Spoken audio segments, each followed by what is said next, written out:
तो हेलो बच्चों, आज हम आप लोगों को बताने वाले हैं इलेक्ट्रिसिटी चैप्टर जो क्लास 10th का है। और ये चैप्टर काफ़ी आसान है बच्चों। ये थोड़ा लंबा चैप्टर है, मतलब थोड़ा आपको लेंदी लगेगा क्योंकि ये टाइम ज़्यादा लेता है। बट इसमें चीज़ें, बहुत सारी चीज़ें समझने वाली हैं जो समझने के बाद आपको बहुत अच्छा लगेगा। आपको लगेगा कि वाह, इतना आसान था, है ना। तो इसको हम करेंगे आज। आज मतलब पूरा नहीं करेंगे, बट हम लोग आज शुरुआत इसका कर देंगे। आपको सारा चीज़ें इसमें समझ में आएगा, आपको टेंशन नहीं लेना है ना। आपको इसमें सारा चीज़ें समझ में आएगा बच्चों। और इलेक्ट्रिसिटी है मतलब कि वही जो जिससे आप मैं ये लाइट जला रहा हूँ, मैं इससे काम कर पा रहा हूँ, ये सारा इलेक्ट्रिसिटी के कारण ही हो रहा है ना। मतलब कि इलेक्ट्रिसिटी हम लोगों का बेसिक नीड है बच्चों। बिना इलेक्ट्रिसिटी के हम कुछ चीज़ें कर ही नहीं सकते हैं, है ना। तो बिल्कुल आसान है बच्चों, इसको करते हैं हम लोग, है ना। तो इलेक्ट्रिक चार्ज पहले हमको देखना होगा कि इलेक्ट्रिक चार्ज क्या होता है। ओके, जैसे इंट्रोडक्शन टू इलेक्ट्रिसिटी में हमें पहले देखना होगा कि इलेक्ट्रिक चार्ज क्या होता है। देखिए क्या बोला जा रहा है इसमें, electric charge is the fundamental property of the matter that causes, क्या बोल रहा है, matter that causes it to experience of force in an electric field. इसका मतलब समझ में आया बच्चों। देखिए मैं बताता हूँ।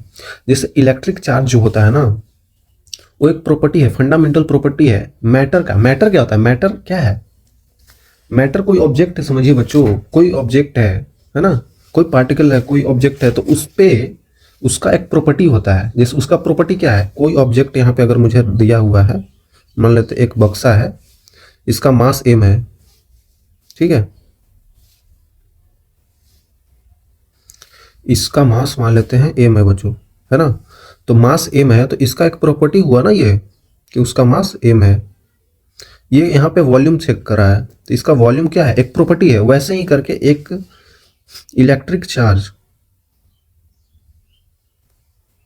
इलेक्ट्रिक चार्ज भी इसका एक प्रॉपर्टी है बच्चों, है ना। जिसके कारण से इसको फोर्स एक्सपीरियंस होता है, जिसके कारण से इसको एक फोर्स एक्सपीरियंस होता है।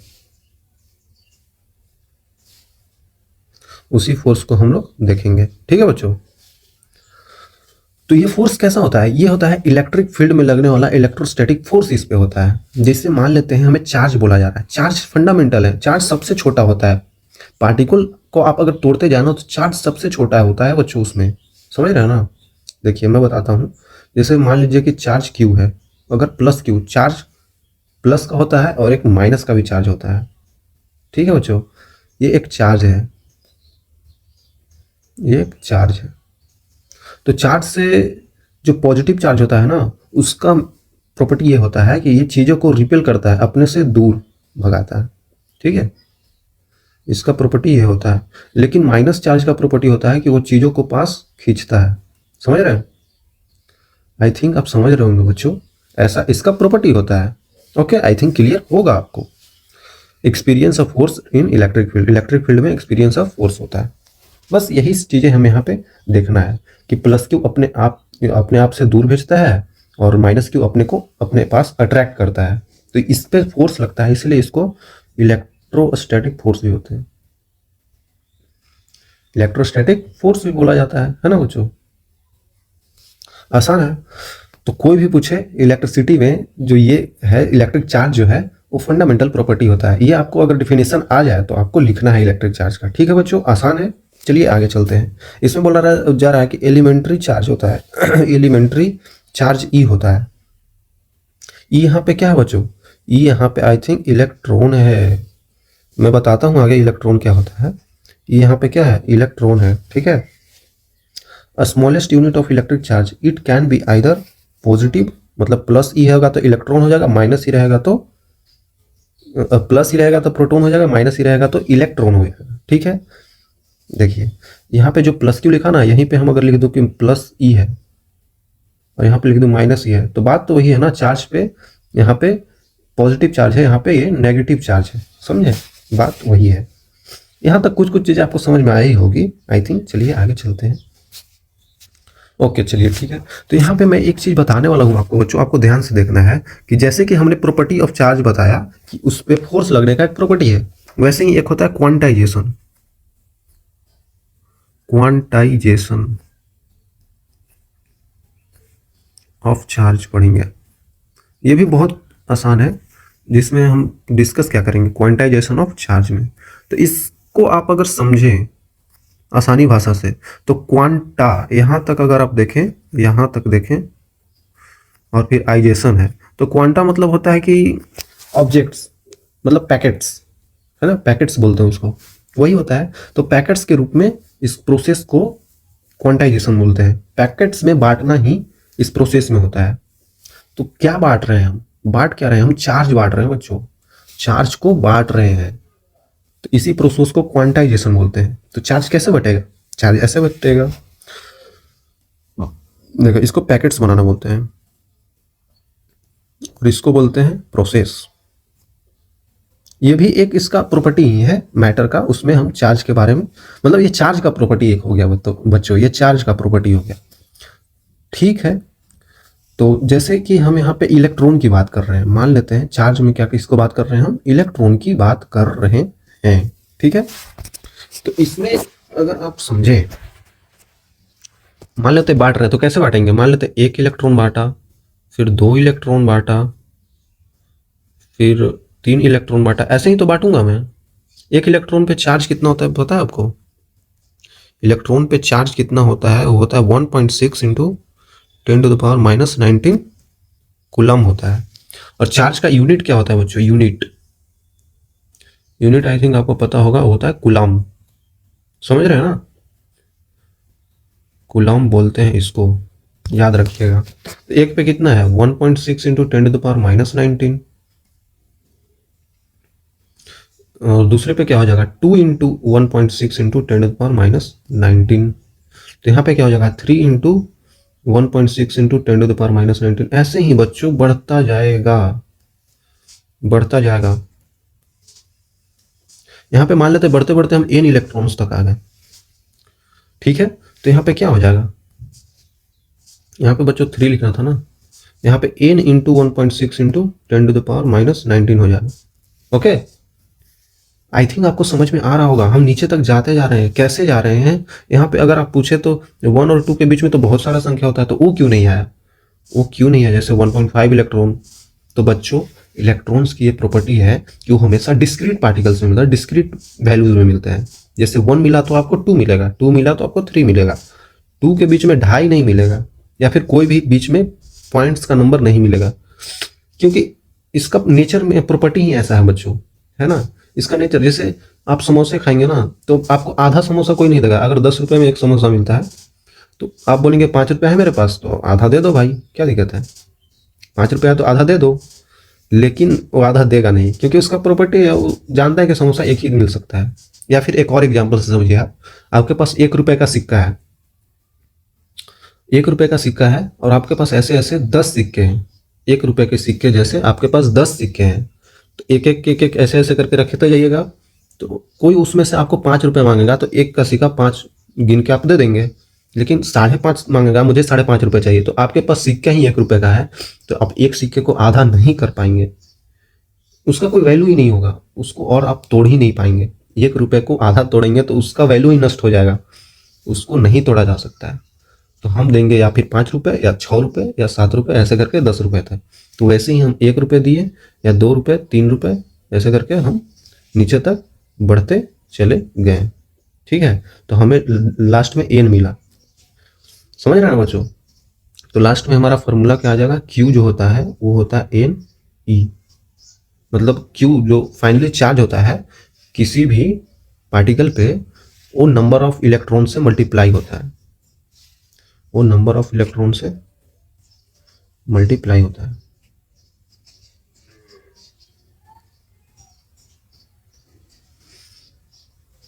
ये हो जाता है charge on particle. Charge on particle है बच्चों ये, एक सेकेंड, और ये क्या हो गया हमारे पास, नंबर ऑफ इलेक्ट्रॉन्स, मतलब नंबर ऑफ चार्ज भी बोल सकते हैं। और ये क्या हो गया, charge of electron, charge of electron. Simple है बच्चों, आई थिंक आपको क्लियर होगा, है ना। अब यहाँ से हम आपको समझा दिए कैसे हम Q इक्वल टू एन याद रखेंगे, है ना, याद रखना पड़ेगा, ये यूज होता है आगे, है ना बच्चों। और 1 इलेक्ट्रॉन पे चार्ज इतना होता है। अगर मैं इस इलेक्ट्रॉन पे है बच्चों, इलेक्ट्रॉन पे, वैसे ही एक प्रोटॉन भी होता है, प्रोटॉन भी होता है, तो उस पर चार्ज होता है प्लस का 1.6, इस पे माइनस का होता है, यहाँ पे प्लस का 1.6 इंटू 10⁻⁻19 कूलम। तो यहाँ पे एक चीज मैं आपको समझा दूं ना, ये जो इलेक्ट्रॉन पे माइनस चार्ज हो रहा है, ये प्रोटॉन पे प्लस चार्ज हो रहा है, ये बिल्कुल इसमें यूज होता है, लेकिन इसका कोई मतलब नहीं है। प्लस का मतलब होता है कि प्रोटॉन अपने से दूर इलेक्ट्रिक फील्ड को भेज रहा है, और नेगेटिव का मतलब होता है कि जो इलेक्ट्रॉन है वो अपने पास ला रहा है सारे इलेक्ट्रिक फील्ड को। बस यही मतलब होता है बच्चों, है ना। आई थिंक आप क्लियर होंगे इससे, यही एक मतलब होता है, और इसका और कुछ मतलब नहीं है। इलेक्ट्रॉन अट्रैक्ट करता है तो नेगेटिव कर दिया, और प्रोटॉन अपने से दूर भेजता है तो पॉजिटिव कर दिया। आई थिंक क्लियर होगा। चलिए आगे चलते हैं, आसान है बच्चों। ओके, अब हम चार्ज पढ़ लिए, तो चार्ज पढ़ने के बाद और आसान हो गया। क्या हो गया? चार्ज पढ़ने के बाद अब हम क्या इलेक्ट्रिक करंट पे तो आएंगे। जैसे चार्ज का फ्लो हो रहा है, चार्ज तो हमने पढ़ लिया, लेकिन चार्ज का फ्लो होगा तो इलेक्ट्रिसिटी हो जाएगा। जैसे यहाँ पे इलेक्ट्रिक करंट बोला जा रहा है, आई से रिप्रेजेंट करता है। डिफिनेशन क्या है? Rate of flow of electric charge through a conductor. Conductor क्या होता है? कंडक्टर क्या होता है? कंडक्टर मतलब स्टील, स्टील ऐसा होता है ना, आयरन, कॉपर, ये सब चीजें क्या होता है ना, इस सब में फ्री इलेक्ट्रॉन्स होते हैं, तभी तो इसमें चार्ज फ्लो हो रहा है। भाई जिसमें चार्ज फ्री होगा तभी तो चार्ज फ्लो करेगा। मैं ऐसे चार्ज को पकड़ा हूं और इसको फ्लो करना है तो कैसे होगा? लेकिन चार्ज ऐसे फ्री है तभी तो ये चार्ज बहेगा, चार्ज तभी तो बहेगा, तभी तो करंट बनेगा, धारा बनेगा उसका। तो उसी कारण से कंडक्टर में इलेक्ट्रॉन्स फ्री होते हैं, इलेक्ट्रॉन्स आर फ्रीली, इसमें इलेक्ट्रॉन्स फ्री होते हैं, फ्री स्टेट में होते हैं, इसीलिए इसमें लाइन मतलब कि करंट फ्लो होता है, इलेक्ट्रिक करंट फ्लो होता है। लेकिन वही एक होता है, एक चीज क्या मैं बता दूंगा आपको, इंसुलेटर। इंसुलेटर क्या होता है बच्चों? इंसुलेटर में फ्री इलेक्ट्रॉन्स होते ही नहीं है, तो उसमें चार्ज फ्लो होएगा ही नहीं। जैसे फ्री इलेक्ट्रॉन्स, जैसे इसमें वुड आ गया या फिर रबर आ गया, प्लास्टिक आ गया, ये सब चीजें हैं ना बच्चों, इस सब में फ्री इलेक्ट्रॉन्स नहीं प्रेजेंट होते हैं, इसी कारण से इसमें चार्ज का फ्लो नहीं होता है, तो इलेक्ट्रिक करंट भी नहीं जनरेट होता है। ओके, आई थिंक क्लियर होगा आपको। और एक और चीज होता है, मैं बता दूंगा आपको, सेमी कंडक्टर होता है। सेमी कंडक्टर, सेमी कंडक्टर क्या होता है? इसमें कुछ कुछ चीजें, मतलब देखिए कंडक्टर में तो पूरा फ्लो हो रहा है इलेक्ट्रॉन्स का, लेकिन इसमें क्या होता है कि कुछ इलेक्ट्रॉन्स फ्लो करते हैं तो थोड़ा थोड़ा करंट पास होता है। जैसे में कॉपर एल्युमिनियम, कॉपर और जिंक का मिश्रण कर दिए, मतलब दोनों को मिला दिए, है ना, ये सब कर देंगे ना।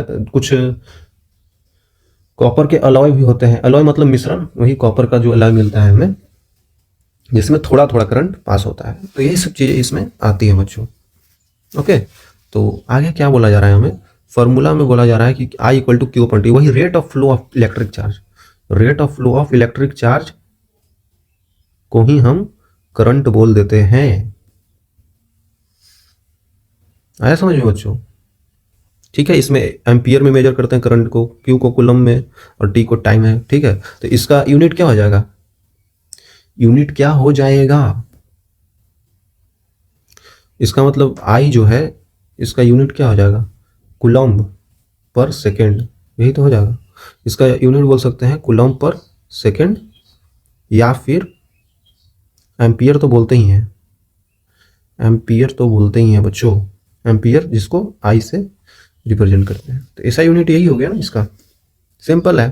तो देखिए यहाँ पे अगर मैं 1 एम्पियर पूछूं, 1 एम्पियर क्या होगा? 1 एम्पियर क्या होगा? वो 1 कूलम्ब चार्ज को 1 सेकेंड में फ्लो कराने में, एक कूलम्ब चार्ज को 1 सेकेंड में फ्लो कराते हैं किसी क्रॉस सेक्शनल एरिया से वायर का, तो उसको 1 एम्पियर बोलते हैं। When 1 coulomb charge passes through conductor in 1 second, that is 1 ampere। उसी को हम लोग 1 एम्पियर बोलते हैं बच्चों, याद रखिएगा 1 एम्पियर किसको बोलते हैं, ये सब आ जाता है एग्जाम में। थ्योरेटिकल चीजें हैं, ध्यान देना चाहिए आपको, ठीक है। चलिए आगे चलते हैं। ओके, डायरेक्शन ऑफ करंट क्या होता है? डायरेक्शन ऑफ करंट मतलब करंट का डायरेक्शन क्या होता है? तो कन्वेंशनल करंट एक होता है जिसमें flow of positive charge assumes current flow from, क्या बोल रहा है, assumes current flow from positive to negative. जो पहले हम लोगों ने बनाया, जैसे साइंटिस्ट ने तो पहले ही पता कर लिया था कि इलेक्ट्रिक चार्ज होता है जो फ्लो होता है तो हमें इलेक्ट्रिक करंट देता है।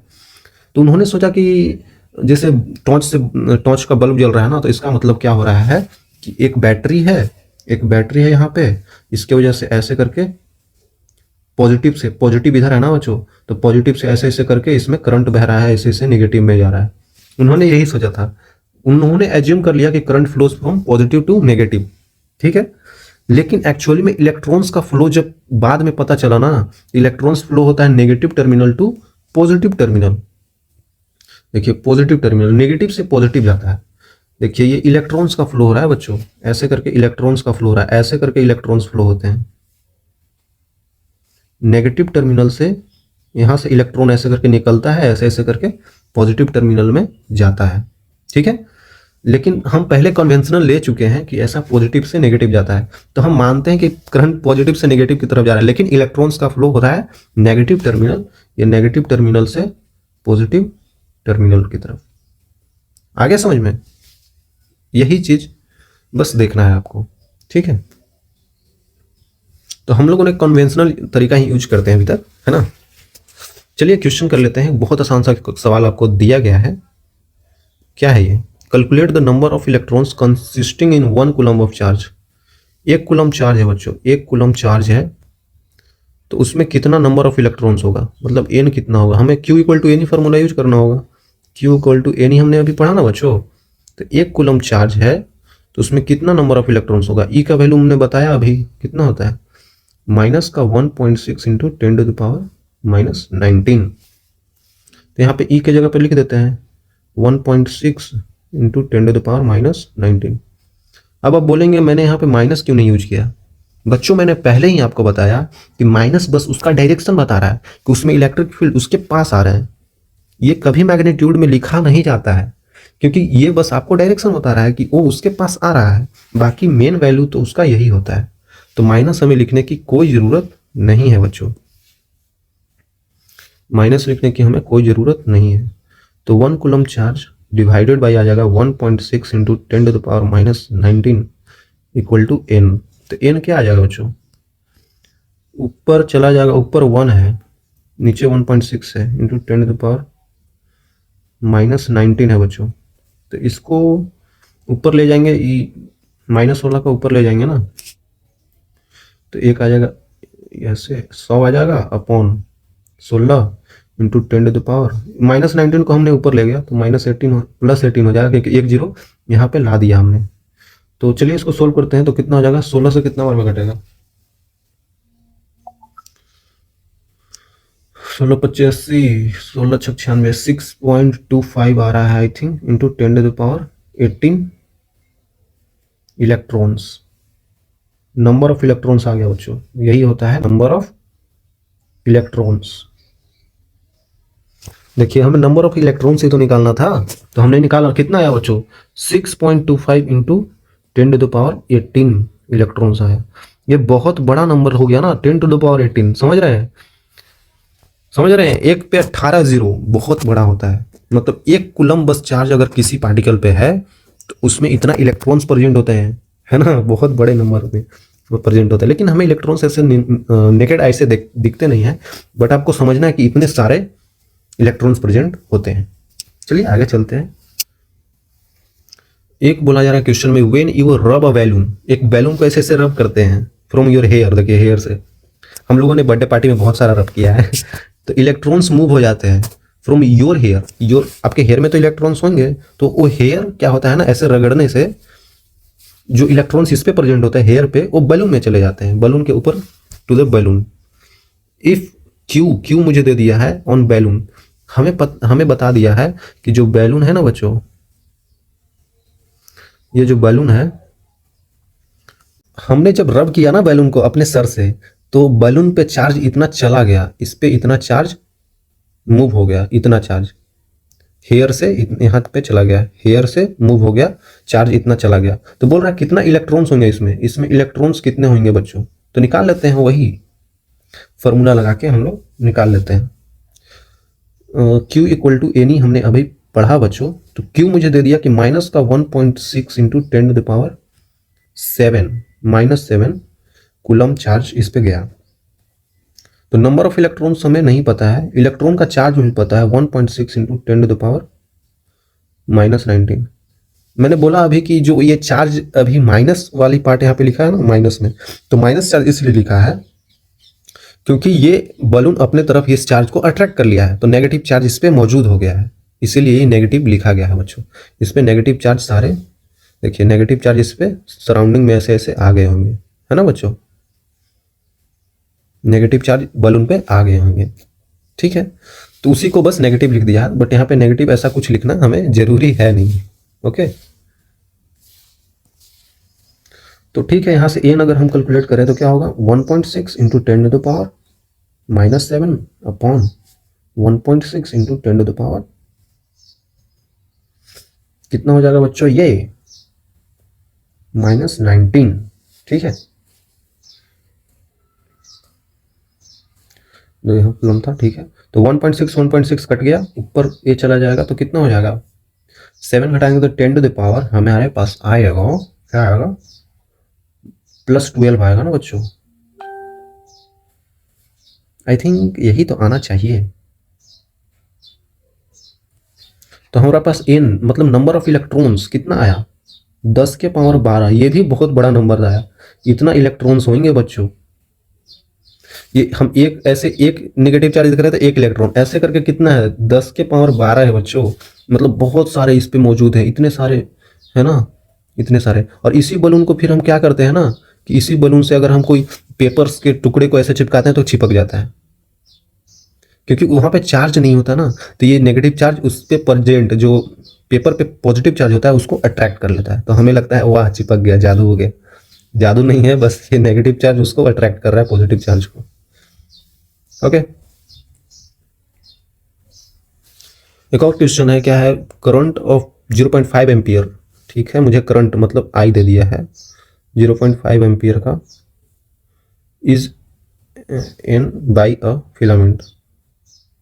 अच्छा, एक फिलामेंट है, इलेक्ट्रिक बल्ब जल रहा है जिससे, मतलब कि इस करंट को पास होने से एक फिलामेंट से इलेक्ट्रिक बल्ब जल रहा है। कितना देर तक जला, 10 मिनट तक जला, 10 मिनट्स। तो find the amount of electric charge, electric charge कितना होगा, मतलब Q कितना होगा, that flows through the circuit. अच्छा, मतलब जब हमने करंट पास किया 0.5 एम्पियर पे, तो उस पर कितना इलेक्ट्रिक चार्ज होगा वो हमें निकालना है। तो हमने अभी बताया ना बच्चों आपको कि करंट जो होता है I equal to flow of charge upon time. तो यहीं पे यूज कर देते हैं 0.5 इक्वल टू, क्यों नहीं पता है, टाइम मुझे पता है 10 मिनट के लिए, लेकिन टाइम हम सेकंड में रखते हैं। तो 10 मिनट्स को सेकंड में कितना होगा, 10 इंटू 60 सेकेंड आ जाएगा, 10 इंटू 60 हो जाएगा, 10 इंटू 60 लिखना है हमें यहाँ पे। तो Q कितना आ रहा है बच्चों, 300 कूलम चार्ज मेरे पास आ रहा है। मतलब अगर हम 0.5 एम्पियर का करंट हम पास कर रहे हैं तो इतना चार्ज मौजूद होगा, 300 कूलम चार्ज मौजूद होगा। अब इससे आप नंबर ऑफ इलेक्ट्रॉन्स भी निकाल सकते हैं, निकाल लें, Q इक्वल टू एन कर देंगे ना तो नंबर ऑफ इलेक्ट्रॉन्स निकल जाएगा। तो ये हमें कितना दे दिया, 300 कूलम दे दिया, एन हमें नहीं पता है, 1.6 इंटू 10⁻⁻19। इसका यूज करके आप यहाँ से एन भी निकाल सकते हैं, जो कि 300 अपॉन 1.6 इंटू 10⁻⁻19 आएगा। समझ गए, इसको आप सॉल्व कर सकते हैं, आसान है बच्चों। लेकिन हमें तो बस यहाँ पे चार्ज निकालना था, कितना अमाउंट ऑफ चार्ज होगा, तो 300 कूलम होगा, आंसर आ गया। ओके बच्चों, बाय, सी यू अगेन।